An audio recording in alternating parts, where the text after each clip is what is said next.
কেমন আছো বন্ধুরা? আজকে চলে এলাম আবার একটা নতুন ভিডিও নিয়ে। কোথায় এসছি তোমরা কি জানতে চাও এখন?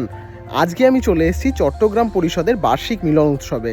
আমি যেহেতু মনে প্রাণে খাঁটি বাঙাল এবং আমার বংশ পরম্পরায়ও কিন্তু আমার পিতৃপুরুষেরা সকলেই ওপার বাংলার মানুষ, তো সেই ধারাটা বজায় রেখে কিন্তু আমি যদিও চট্টগ্রামের মানুষ নই বা আমাদের বংশের কেউ নয়, তবে এইখানে কিন্তু এসছি আমি অঙ্কিতার ফ্যামিলির সাথে।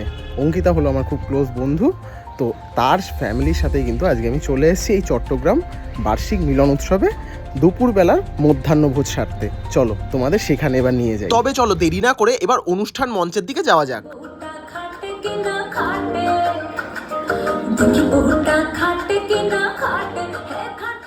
খুব সুন্দর অনুষ্ঠান হচ্ছিল, সেই সব কিছুক্ষণ দেখে এবার খাবারের লাইনে দাঁড়িয়ে পড়ল। ফাইনাল পরীক্ষার আগের দিন খেতে এসেছিস? হ্যাঁ, কালকে কি লিখবি পরীক্ষা? কাল কি পরীক্ষা? বাংলা পরীক্ষা। তাহলে ঠিক আছে, বাংলাদেশের খাবার খেতে এসেছি। ছোট্ট সৃজিতা তো ঠিকই বলেছে, উৎসব তো একবারই আসবে, তাই জন্য খাওয়াটা কিন্তু মাস্ট। তারপরে আমরা সবাই মিলে বসে পড়লাম একসাথে টেবিলে খেতে। খাবার টেবিলে প্রথমেই ছিল গরম ভাতের সাথে বিউলির ডাল, ঝুরি আলু ভাজা, হাঁসের ডিমের কষা, আর এই শুটকি মাছটা যখন পাতে পড়লো, উফ, জমে গিয়েছিল জাস্ট। তারপরে চলে এলো কাতলা মাছের কালিয়া আর একদম গরম গরম চিকেন কষা। এই সমস্ত কিছু খেয়ে দে চাটনি পাঁপড় মিষ্টি কিছুই ছাড়িনি। তারপরে কিন্তু দেখা হয়ে গেল ছোট্ট শ্রেয়ান বাবুর সাথে, তার সাথে দেখা হয় খুব ভালো লাগলো।